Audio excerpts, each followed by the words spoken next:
سلام كميك أنهم زخبركم تعزبتي أبز حلف سمونا يستزرق حق زيتات حدث إرترا حديثة إرترا حدثن إرترا بروفايلن أتذكرات تدال مدب دهساس حتمت حزنا لكم قرينا لنا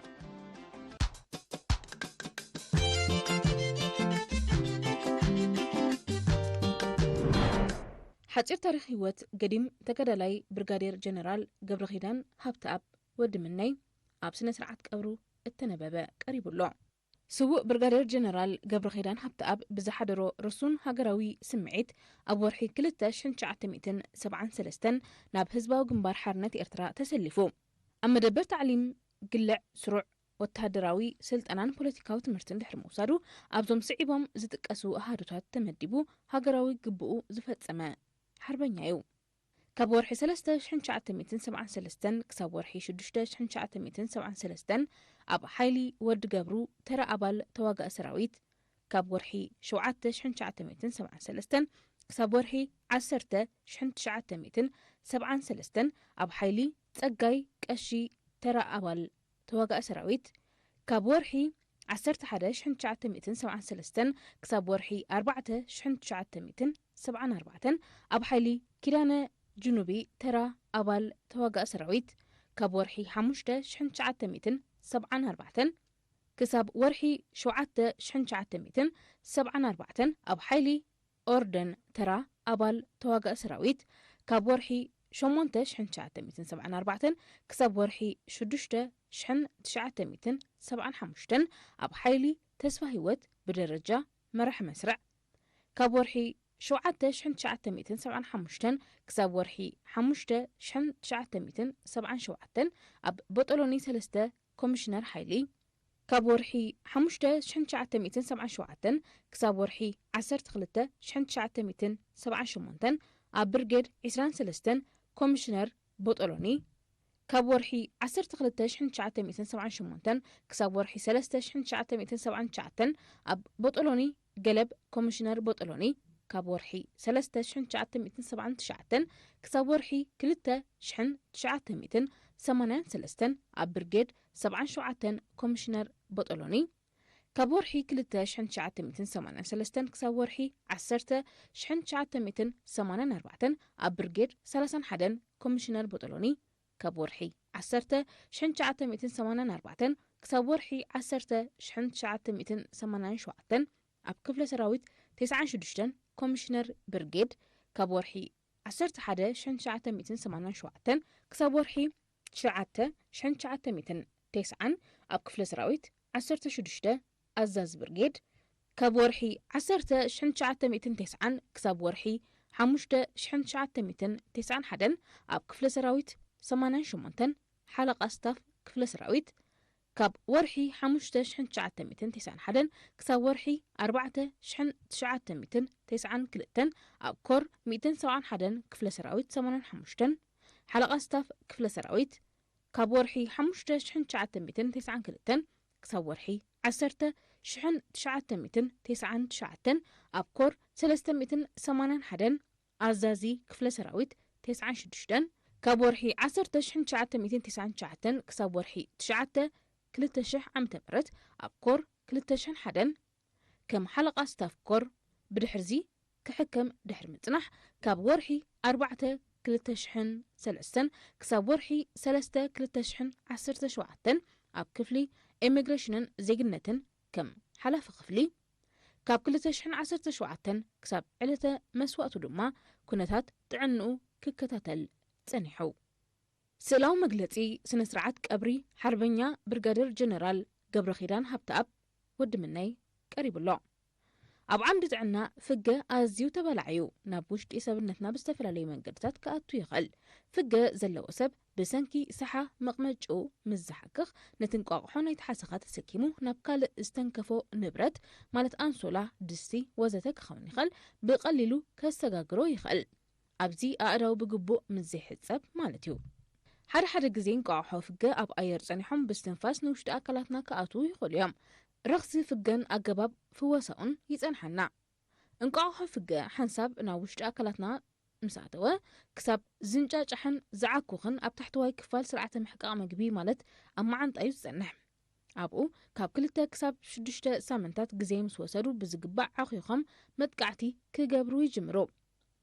ኣንስተይቲ ፍገ ኣብ ከባቢ መቕመጫ ኣብ ዘሎ ዕፅፍጻፍ ቆርበት ነቲ እንቋቑሖ ትጸፍዮ። በዚ ምኽንያት ድማ እቲ ግዳያ ኣብ ከባቢ መቕመጭኡ ሰሓን ዘቃጽስ ስምዒታትን ክገብረሉ ይጅምር።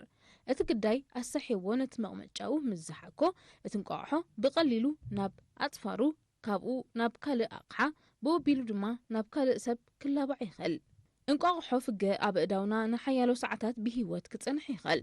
ኣብ ንቡር መጠን ሙቐት እንቋቑሖ ፍገ ን3 ሳምንታት ዝኣክል ካብ ሰብነት ወዲ ሰብ ወጻኢ ብሂወት ክጸንሑ ከም ዝኽእል መጽናዕትታት ይረጋግጹ ይርከቦ። ኣብ ዓምዲ ሸባብ ንኡስ ዓምዲ ርእይቶ ካብ ብቴሌስኮፕ ብመስትያት መርኣይ ዝብል ዛዕባ ቀሪቡ። ኢትዮጵያ ከም ውፅኢት መስፍናዊ ስርዓት ብድርኺት ህርፋን ሰፊሕ ናይ ሕርሻ መሬት ተፈጢራ። መነሊክ ከም መስፍናዊ መራሒ ብኩሉ ዓቕሙ ንደቡብ ገጹ ክዘምት እንከሎ ዝረኣዮ ዝነበረ ሰፊሕን ልሙዕን ናይ ሕርሻ መሬት እዩ። ድሒሮም ዝመፁ ስርዓታት ሃይለ ስላሴን ደርግን ከዓ ሓድሽ ህርፋን ኣማዕቢሎም። ህርፋን ቀይሕ ባሕሪ ኤርትራ ንቀይሕ ባሕሪ ናይ ኤርትራ ኢትዮጵያዊ ንምግባር ዝፈሰሰ ቀይሕ ደም ናይ ኢትዮጵያውያን እንተዘዓቁር ካልእ ቀይሕ ባሕሪ ምኾነ ነቲ ዘይናትካ ናትካ ንምግባር ስለ ዝፈሰሰ ግን ተኻዒ ተሪፉ። ኤርትራ ወራሪ ሰራዊት ኢትዮጵያ ስዒራ መሬታን ባሕራን ክብራን ኣምሊሳ ድሕሪ ናጽነት እውን ነቲ ብመስዋእቲ ደቃ ዘምለሰቶ ክብሪ ንድሕሪት ንምምላስ ዝተገብረ ኢትዮጵያዊ ሃቐነ ብኸምቲ ኣብ 2000 ዓመተ ምህረት ኣብ ግንባር ዓሰብ ምስ ተማረኸ ኢትዮጵያዊ ወታደር ኣላህ ዮምና ኢሉ ዝገለጾ ተዛዚሞ። ድሕሪ ዝኹሉ ኩነታት ስርዓት ብልጽግና ናይ ኣብይ ኣሕመድ ኣብቲ ፈለማን ኢትዮጵያ ብሓድሽ መገዲ ክወስዳዩ ተባሂሉ ብናፈቕቲ ሰላም ኢትዮጵያውያን ኤርትራውያን ዓለም እውን ተስፋ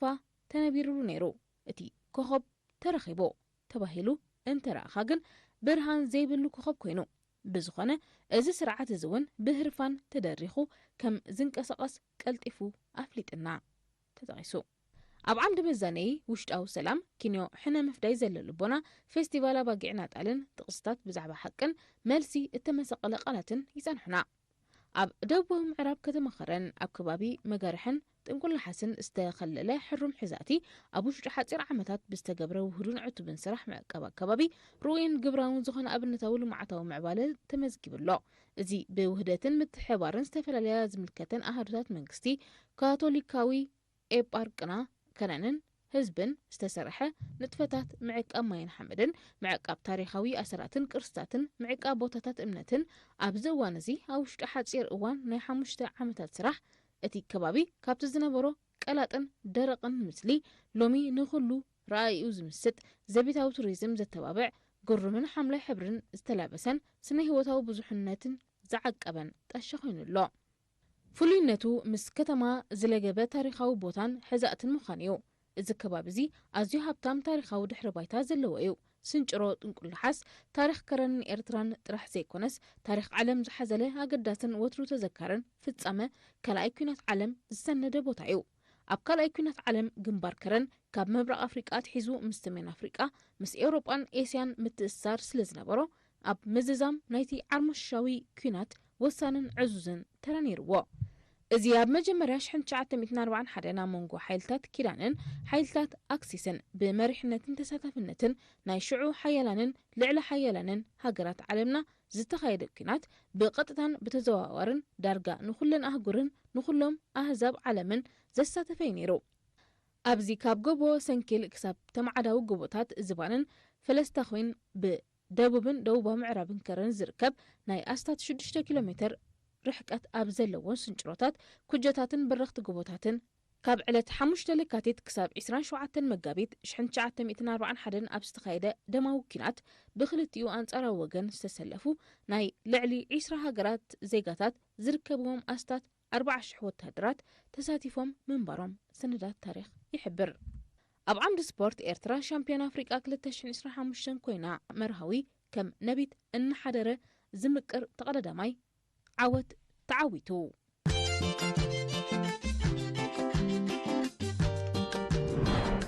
ሓላፊ ማሕበራዊ ኣገልግሎታት ንኡስ ዞባ ሃይኮታ ተስፋይ ተኽላይ ገብረ ማርያም ኣብታ ንኡስ ዞባ ንዝተጨበጡ ዓወታት ተመልኪቱ ዝሃቦ መግለጺ ቀሪቡሎ። ኣብ ዓምዲ መልሓ ቃል ኣደብ ወኣልፍኖን ባህላዊ ፌስቲቫል بداوية لعل زخون أوان استفلاليو بهلاون سنة أباون مدبات كم زأنكرن بعوت كم استزازمن تقليتو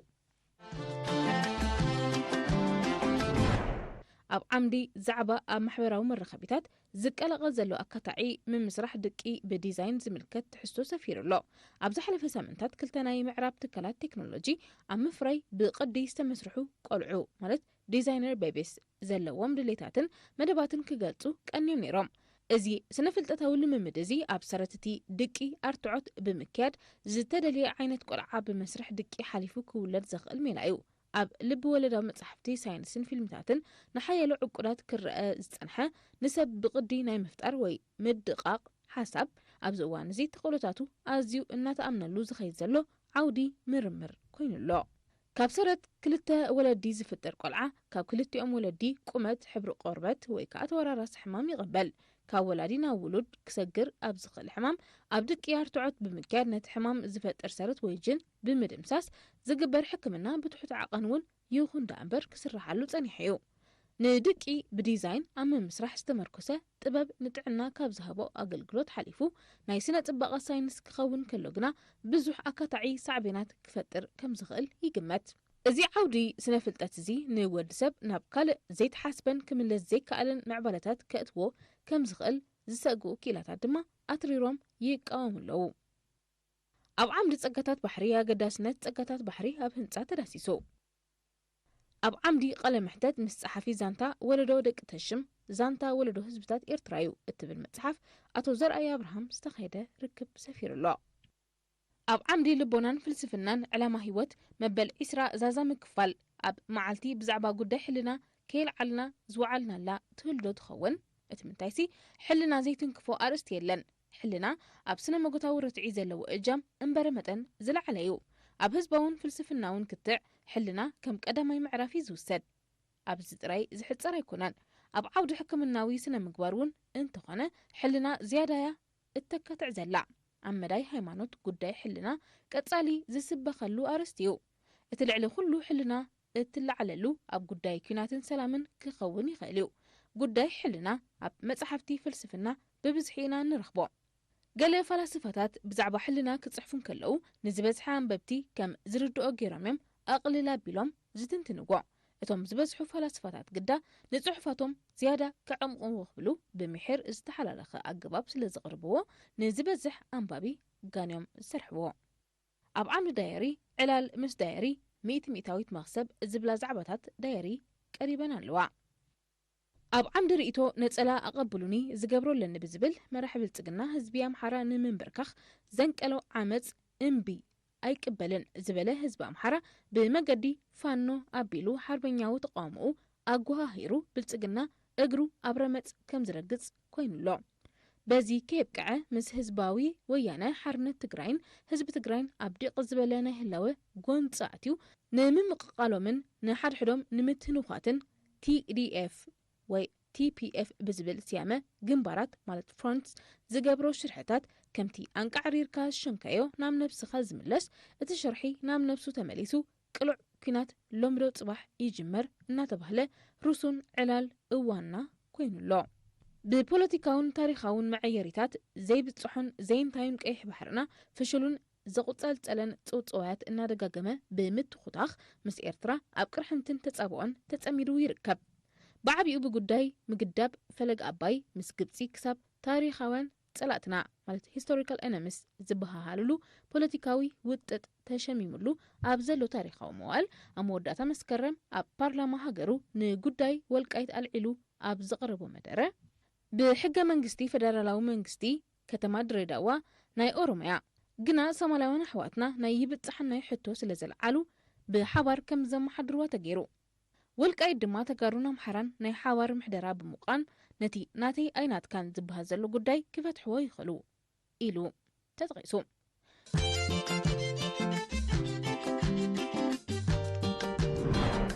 ኣብ ዓምዲ ደል ኣባብ ሰረይ ሰንዓ ካልእትን ናይ መወዳእታን ትሕዝቶ ዛንታ ተጸንሐና ኣብ ዓምዲ ዓማር ንሓፈሻ ኩነታት ትምህርቲ ንኡዞባ ተሰነይ ብዝምልከት ሓላፊ ምምሕዳርን ፋይናንስን ጨንፈር ትምህርቲ እታ ንኡዞባ መምህር ሙሳ ሓሰበላ ዝሃቦ መምርሂ ቀሪቡሎ ኣብ ዓምዲ ምን ስጅል ሙደርስ እንታ ረብዓይ ክፋል ታሪኻዊ زانتا قريبالا حجر تاريخ هيوت قديم تقرلاي برغالير جنرال قبر خيدان هابتاب ود مني اب سنسرعات قبرو التنببة قريبولو سلاو مقلزي سنسرعات قبري حربنيات برغالير جنرال قبر خيدان هابتاب ود مني اب عمد شباب سرحيت فنقل ولدوتات نناشع زورسو تاريخ جግንነት بزبل تداسيسلو اب عمدي حبربرو زتفلاليو اقرمت لبونا زمتون تحستوتات سفيروم يتصنحنا اب عمدي فنو عادات مبل ربعي كفال جلال نقفا مالي ويوم قريبالا اب عمدي نفيت امر حرمس باقروم كم سمعو تحبيرو قالك بحقتات فترة سب ملكعي صبقه غولنستيتي جابان تمراتي نختكون زركبهم استفلالي تحسوتات يتصنحنا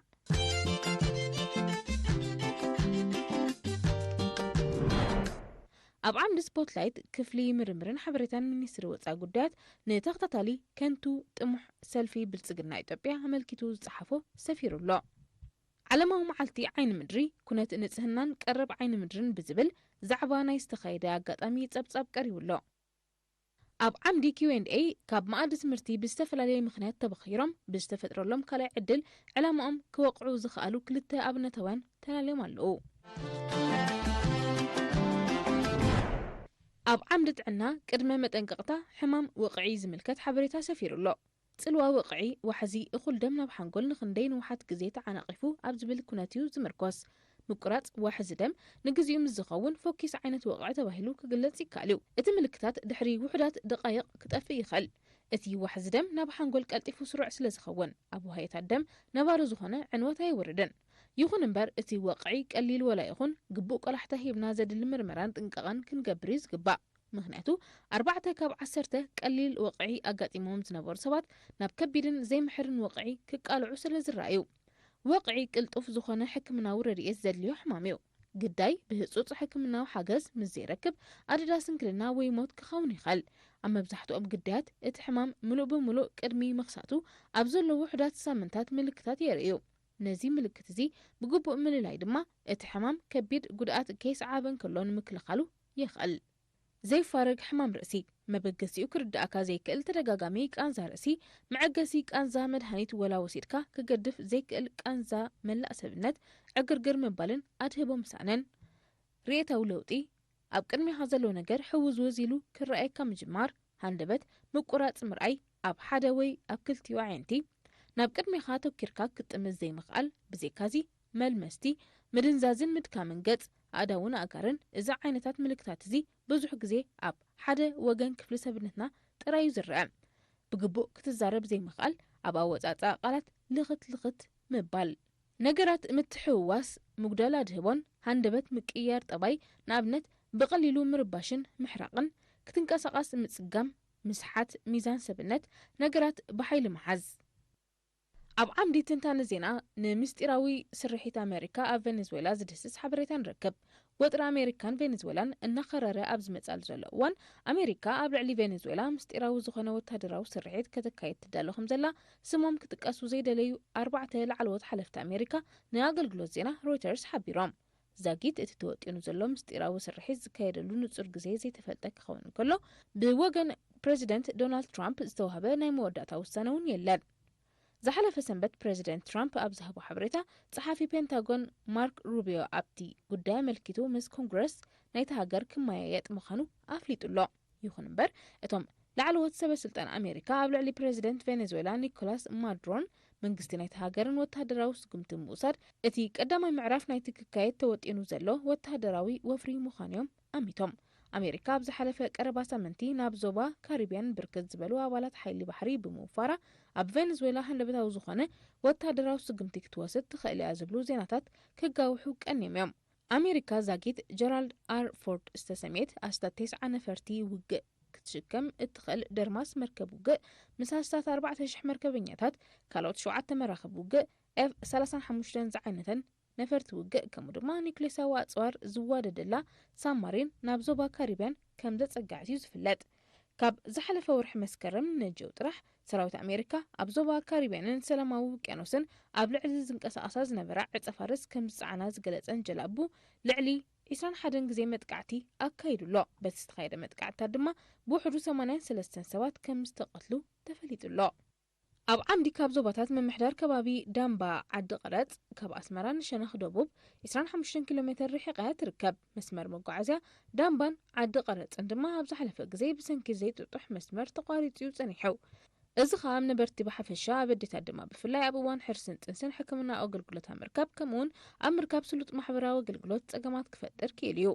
በዚ ሕጂ ተገይሩ ዘሎ ጽገናን ምምሕያሽን ናይቲ መስመር መጓዓዝያ ክልቲአን ዓድታት ዝነበረን ጽገማት ከቃላን ዝሓሸ መስተርሖት ክረኽባን ከኽእለን እዩ። ኣብ ነበርቲ ክልቲአን ዓድታት ዝንጸባረቕ ዘሎ ሓያል ናይ ምርዳእን ውዳበን ተሳታፍነት ከዓ እቲ ስራሕ ብዓወታ ምስልሳሉ ልዑል ኣበርክቶ ክህልዎ እዩ። እቲ ዝጽገን ዘለዎ መስመር መጓዓዝያ ንዞባታት ማእከልን ደቡብን ስለ ዘራኽብ ስትራቴጂያዊ ኣገዳስነቱ ዕዙዝ ከም ዝኾነ እዩ ካብ ክፍሊ ህንፃዊ ልምዓት ዞባ ማእከል ጀሜትራ ኣማኑኤል ምህረተኣብ ዝሕብር።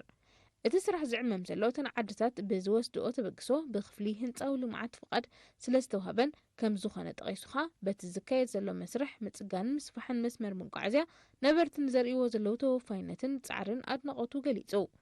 ጀሜትራ ኣማኑኤል ምህረተኣብ ኣስሒቡ ዝጽገንን ዝመሓየሽን ዘሎ ናይ ሓመድ ጽርግያ ናይ ማይ ክዖ መንገዲ ከም ዝስራሓል ብምሕባር እቲ መደብ ክሳብ ዝዛዘም ተሳታፍነትን ኣበርክቶን ናይተን ዓድታት ብኹሉ ሸነኹ ክዓዝዝ ተማሕጺኑ። ኣብ ዓምዲ ማህደር ጀጋኑ ሳልሳይ ክፋል ወራር ቀይሕ ኮኸብን ተኸላ ቀይሕ መስመርን ቀሪባላ። ጎደይቲ ማለት ሮብራ ኣብ ከባቢ ከተማ ደቂ ምሓረ እትርከብ ዓዲያ ጥሪ 1980 ከም ኩሉ ሓረስታይ ነቲ ድሕሪ ምጥርናፍ ዘራእቲ ቀውዒ ዝስዕብ ንጥፈታት ምክያድ ነበረት። ኣቶ ገረዝግሄር መዘንግዕ ወዲ ጎደይቲ ሓፋሽ ውድብ ህዝባዊ ግንባር እዩ። 20 ጥሪ 1980 መርዓ ቆፂሩ ውራይ ይሕልፍ ነበረ። ኣብቲ መርዓ ድማ ኩሉ ፈታዊ ደቂ ዓድን ቤተ ዘመድን ተኣከበ። መሳርሕቱ ኣባላት ሓፋሽ ውድባት ኣዴታትን መንእሰያት ደቂ ኣንስትዮን ከይተረፋ ነቲ መርዓ ንምምዕራግ ተሳተፍኦ። ሓደ ክልተ ተገደልቲ እውን ኣብቲ ውራይ ተዓዲሞም ተሳተፉ። ኩሉ ሰብ ኣብ ሓጎስን ደስደስን ከሎ ነታ መዓልቲ ሓጎስ ኣጋጣሚ ብምግባር ተስፋ ሰላም ህዝቢ ኤርትራ ንኽበንን ደይ መደይ ኢሎም ዝተዓጥቁ ኣባላት ተጋድሎ ሓርነት ከዓ ምስ ህዝቢ ተመሳሲሎም ኣብቲ ጓይላ ተጸንበሩ። እቶም ክህረሙ ዝተደልዩ ሰባት ኣባላት ሓፋሽ ውድባት ህዝባዊ ግንባር እዮም። እቶም ቀንጸልቲ ኣባላት ሓፋሽ ውድባት ህዝባዊ ግንባር ኣብቲ ጓይላ ከም ዝተኣከቡ ብመንገዲ ልኡኻቶም ይሕበሩ ነበሩ። ልኡኻት ጀብሃ ነቶም ዘዳለውዎም ቀንጸልቲ ምድንጋር ምእንቲ ከይፈጥሩሎም ሓፋሽ ውድባት ህዝባዊ ግንባር ኣብቲ ጓይላ ክስዕስዓ ከለዋ ፈልዮም ኣቕራሽ ሸለምወን ወይ ለጠፋለን። ንሳተን ከዓ ካብ ዘይጽበይኦም ሰባት ክሽለማ ከለዋ ባህ ስለ ዘይበለን ነቲ ኣቕራሽ ይድርብያሎም ነበራ። እቶም ዕጡቃት ከዓ ዕላምኦም ኣለልዮም ንሓሙሽተ ደቂ ኣንስትዮ ሓፋሽ ውድባትን ክልተ ተጋደልትን ኣብ ማእከልቲ ጓይላ ረሽኖምዎም ከዱ ይርከቦ። ኣብ ዓምዲ ንቑሕ ደመና ጽልዋ ስክሪን ኣብ ሓንጎል ቆልዑን ኮተቴን ዘርእስቱ እዋናዊ ዛዕባ ንረክብ። ምስ ምዕባለ ክንስጉም ምርጫ ዘይኮነ ግዴታ እዩ እንተኽኢልና ማሃስትን ኣፍሬትን ቴክኖሎጂያዊ መሳርሒታት ክንከውን ካብ ዝተሪፉ ግን ብዛዕባ ቴክኖሎጂ ክንፈለጥ ዘድልዩና ቴክኖሎጂያዊ መሳርሒታት ክንመልኽን መሰረታዊ ጠለብዚ ዘመን እዩ። እንውንኖ ዓይነት ቴክኖሎጂያዊ መሳርሒ ብማሕበረ ቁጠባና ስለ ዘኽእለና ዲና እንውንኖ ወይስ ስለ ዘድልየና? እታ ኣብ ኢድና ዘላ ሞባይል ስለ ተገድሰና ድያ ሒዝናያ ዘለና ወይስ ክንውንና ስለ ዝኽኣልና? ዝኾነ ንብረት ብፍላይ ናይ ቴክኖሎጂ ንብረት ብንቕሓትን ተጠቃምነትን ክምእዘን ይግብኦ። ተረኽበይልና እንውንኖም ዘለና መሳርሒታት ብኽቡር ዋጋ ተዓዲጉ ንውሱን ጥቕሚ ጥራይ የገልግል ስለ ዘሎ ክልተ ዕንወት እዩ ዝኸትል ዘሎ። ብቁጠባ ምድካም ከይኣኽለና ጎድናዊ ሳዕቤን ኣብ ጥዕና ኣእምሮ ከዓ ተሰኪምናዮ ንኸይድ ኣለና። ኣብ ኢድና ሒዝናየን ዘለና ሞባይላት እንታይ ንጥቀመለን? ስክሪን ዘይብላ ሞባይል እንተዘይንጥቀምን እንታይ ምጎደለና? ኣብ ገዛና ቴሌቪዥን፣ ላፕቶፕ ወይ ታብለት ከምኡውን ታች ስክሪን ዝኾነ ሞባይል እንተዘይህልወና እንታይ ለውጢ መሃለወ ኢልና ምስ ንሓትት ሱርበትኻዊ ለውጢ ኣይንረክብን እኳ ደኣ ስድራ ቤታ ዝናፍቐኦ ዕላል ይህን ምሂን ናብ ንቡር ምተመልሰ። ነዚ ትሑት ኣገዳስነት ዘለዎ ንብረት ዘኽፍለና ዋጋ ተረዲእና ሙሉእ ብሙሉእ ዋላ እንተዘይኣወገድና ኣብ ኣጠቓቕማና ግን ክንባልሓት ኣለና። ስእላዊ መግለጺ ወግዓውን ህዝባውን ኣቀባብላ ንሃገራዊት ጋንታ ቅድድም ብሽክለታ ኤርትራ። ንሓፈሻዊ ኣገልግሎት ጥዕናን ዞባ ተሰነይ ዝድስስ ትሕዝቶ ቀሪቡሎ። ኣብ ዓምዲ ወቕፍ ኣፈንያ ዝተፈላለዩ ብደረጃ ዓለም ኣፍልጦ ዝረኸቡ ብሉጻት ፍርያትን ተዋሳእትን ተለለን ንረኽቦም። ኣብ ዓምዲ ሸባብያት ማሕበር ጥዕና ተምሃሮን መንእስያት ንምውሓዝ ዘካይዶም ጻዕርታት ተዳሲሶም ኣለዉ። ኣብ ዓምዲ ኩርናዕ ተምሃሮ ተጻራሪ ባህሪ ነገራት ኣብ ፊዚክስ ንኽትነፍዑ ሜሞሪ ዝብሉ ዛዕባታት ቀሪቦም ንረክብ። ኣብ ዓምዲ ፍረ ጻዕሪ ምሕደራ ድሕረ ምህርቲ ኣእካል ካብ ባልዓትን ሕማማትን 65 ሚእታዊት ካብ ህዝብና ኣብ ሕርሻ ተዋፊሩ ይርከብ። ሕርሻ ዓንዲ ሕቁ ሓንቲ ሃገር እዩ። ዝኣክል ምህርቲ ተሓፊሱ ናብ ተጠቃማይ ብምብጻሕ ቀረብን ውሕስነትን መግቢ ንምርጋጽ ናይ ወትሮ ዕዮ ሚኒስትሪ ሕርሻ እዩ። ነዚ ንምትግባር ድማ ሓደ ካብቲ ዝነጥፈሉ ስራሕ ንቕሓት ሓረስቶት ኣብ ምሕደራ ድሕረ ምእካብ ምህርቲ እዩ። ምህርቲ ድሕሪ ምእካቡ ከባቢ 30 ሚእታዊት ብሰንኪ ዘይቁንዓታ ሓዛ ወይ ኣከዛዝና ከም ዝበኸን መጽናዕታት ይሕብር እዮም። ዝራእቲ ካብ ምብቋል ጀሚርካ ክሳብ ምእካብ ምህርቲ ብዝተፈላለየ ባልዓትን ሕማማትን ክጥቅዑ ይኽእሉ። ኣብ ምእካብ እውን ናይ መኽዘን ባልዓት ከም ፋንጋስ ይኹን ሓሳኩ ዝተፈላለዩ ነቐዝን ኣናጹን ኣብ ዝተኣከበ ምህርቲ ሃስያ ኣብ ምውራድ ልዑል ተራ ኣለዎም። ዝኾነ ናይ ምክልኻል ስጉምቲ እንተዘይወሲድናሎም ከዓ ኣብ ምህርትና ጉድኣት ከውርዱ ይኽእሉ እዮም። ኣብ ሚኒስትሪ ሕርሻ ሓላፊት ኣሃዱ ምክልኻል ብቑሊ ወይዘሮ ልኡላ መኮነን ዝሃበቶ ሓበሬታ ሰፊሩሎ። ኣብ ዓምዲ ሸባብ ንኡስ ዓምዲ ሕቶ ሸባብ ጽቡቕ ንስለ ጽቡቕ ኣብ ትሕቲ ዝብል ኣርእስቲ ጓል 40 ዓመት ነበሪት ኣስመራ ናይ ኢዳ ከም ዘይትፍደን በዚ ድማ ከም ትጉህን ናብ ኣማኻሪ ሕቶ ቀሪባ። ኣማኻሪ ብወገኑ ካብ ዝሃባ ምኽሪ ወለድና እውን ጽቡቕ ግበር ንማንም ይብሉ ጽቡቕ ከም ዝስሕብ እምነት ስለ ዝነበሮም እዩ እምበኣር ካብ መን ብዘይገድስ ደገፍ ክትረኽቢ እንተለኺ ክትሕበንሉ ጽቡቕ ይመስለኒ ግድን ካብቶም ዝገበር ኩሎም ሞሳ ክረክብ ኣለኒ ኢልክ ጥራይ ትጽቢት ምግባር ንዝምለሰልክ እምበር ንሕልናዊ ዕጋበት ግምት ዘይምሃብ ከይከውን ምስትበሃል ኣገዳሲ እዩ። ስለዚ ሰናይ ግብሪ ክምለሰልክ ዘይኮነ ንዝፈጠረልኪ ሕልናዊ ዕግበት እንተ ኣተኪርኩሉ እዩ ዝያዳ ውፅኢታዊ ዝኸውን ዝገበር ኩሎም ንኸይመስልኪ ብዙሕ ኩነታት ክጸልዎም ይኽእል እዩ። ኣብ ዓምዲ ተርሞማ እቲ መርማሩ ቆልዓ መበል 21 ክፋል ዛንታ ሕቶታት ቋንቋ ትግርኛ ኣነየ ናይ ጽባሕ ዕምባባ እትብል ግጥምን ይርከብዋ። ኣብ ዓምዲ ደቂ ኣንስትዮ ጽባቐ ብዋጋ ጥዕና ዓይኒ ኣብ ትሕቲ ዝብል ዓይኒ ሓንቲ ካብተን ኣገደስቲ ክፋላት ኣካላትና እያ። ኣገዳሲት ጥራይ ዘይኮነት ግና ተነቃፊት ዝኾነት ክፋል እያ። ተነቃፍነት ዓይንና ኣብ ግምት ብምእታው ድማ ኣብ ዓይንናን ከባቢ ዓይንናን እንገብሮ ወይ እንልከዮ ዝኾነ ዓይነት መመላኽዒ ልዑል ጥንቃቐ ዝሓትት እዩ። ኣብዚ እዋን ብልምዲ ካብ ዝዝውተሩ መመላኽዒ ጥረ ነገር ሓደ ምልጋብ ሰብ ሰርሖ ቅርኒብ ዓይኒ እዩ። ብዙሕ ነዊሕ ከምኡውን ጸሊም ሕብሪ ዘለዎ ቅርኒብ ዓይኒ ከም ሓደ መለክዒ ጽባቐ እዩ ዝሕሰብ። ሎሚ እዚ ዓይነት ጽባቐ ንምሽማት ኣብ ዓይንና ዝልቀቡን ዝልከዩን ማእልያ ዘይብሎም መመላኽዒ ትሕዝቶታት ኣብ ዕዳጋ ብብዝሒ ንረክብ። ምልጋብ ቅርኒብ ዓይኒ ኣብ ዝተፈላለዩ ኣጋጣሚታት ደቂ ኣንስትዮ ብዝሕን ቁመትን ቅርኒብ ዓይነን ንምውሳኽ ዝጥቀማሉ ኣገባብ እዩ። መብዛሕትኡ ግዜ ሰብ ሰርሖ ቅርኒብ ዓይኒ ንዕኡ ተባሂሉ ብዝተሰርሐ መጣበቂ ኣብ ደንደስ ከበሮ ዓይኒ ይለግብ። ንግዚኡ ኣብ ዓይንና ብዝፈጥሮ ትርኢት መልክዕና ኣዝዩ ጎሊሑ ክረኣየና ይኽእል። እዚ ብዝተፈላለየ ባእታታት ዝስራሕ ሰብ ሰርሖ ቅርኒብ ዓይንን መልገቢኡን ግና ኣብ ጥዕና ዓይኒ ከቢድ ሳዕቤናት ዘለዎ እዩ። ቻይናዊ ሮቦት ናይ 100 ኪሎ ሜትር ጉዕዞ ብ3 መዓልቲ ክዛዝሞ ብምኽኣሉ ኣብ መዝገብ ክረወሰን ጊነስ ከም ዝተፈረ ተገሊጹ። ቤት ትምህርቲ ብሪጣንያ ናብ ህዋ ዝዓረገ ዘይተመልሰ ባምቡላ ተናዲ። መካነ እንስሳ ሳን ዲያጎ ግዝኣት ካሊፎርኒያ ኣሜሪካ ቃራም ዝተባህለት ህብብቲ ጎብዬ ኣብ መበል 141 ከም ዝዓረፈት ገሊጹ። ኣሜሪካዊ መራሒ ኣውቶቡስ ሬይሞንድ ሃጂር ክሳብ ወዲ 95 ዓመት ዝኸውን ኣብቲ ሞያ ብምህላው ኣብ ጊነስ ቡክ ኦፍ ሪከርድስ ሰፊሩ ይርከብ። ኣብ ዓምዲ ዝርዓወ እቅትሳድ ንሓፈሻ ማዕበላታት ምምሕዳር ኣከባቢ ዓሊ ግድራ መልኪቱ ኣመሓዳሪ ፈረጅ ማሕሙድ ዓንጆታይ ዝሃቦ መምርሒ ሰፊሩሎ። ኣብ ዓምዲ ውሓት ኣልጢፍል ዝተፈላለዩን ተምሃሮ ዝምጥኑ ትሕዝቶታት ይጸንሑና። ኣብ ዓምዲ ኣልሰርዋል ባሕርያ ኣገዳስነት ጸጋታት ባሕሪ ኣብ ጽላት ሕርሻ ዝብል ትሕዝቶ ቀሪቡሎ። ኣብ ኑዞባ ሓልሓል መለብሶ ክልተ ኣብነታውያን ደቂ ኣንስትዮ ብጻዕረን ህይወተን ኣብ ምቕያር ዘረጋግጾ ዓወት ዝድስስ ካልኣይ ክፋል ቀሪቡሎ። ኣብ ዓምዲ ስፖትላይት መንሽሮ ኣፍ ማህፀን ብኣጋን ምክልኻሉ ዝካየዱ ናይ ክታበት መደባት ዝድስስ ጽሑፍ ንረክብ። ኣብ ዓምዲ ካልቸር ኣብ ዝተፈላለዩ ከባቢታት በብእዋኑ ዝካየዱ ናይ ንግደት ኣጋጣሚታት ተዳሲሱ ንረኽቦ። ኣብ ዓምዲ ዴቨሎፕመንት ሕርሻዊ ምዕባለ ንዞባ ደቂ ኣምሓረ ብሰፊሑ ተገሊጹ ይጸንሐና። ኣብ ዓምዲ ስፖትላይት ዘለቕነት ከባቢያዊ ቱሪዝምን ባህልን ኣብ ኤርትራ ተዳሲሱ። ዝኸበርኩም ተዓዘብትና ንሎሚ ዝተዳለወ ትሕዝቶ መደብና ኣብዚ ተፈጺሙሎ። ሰላም።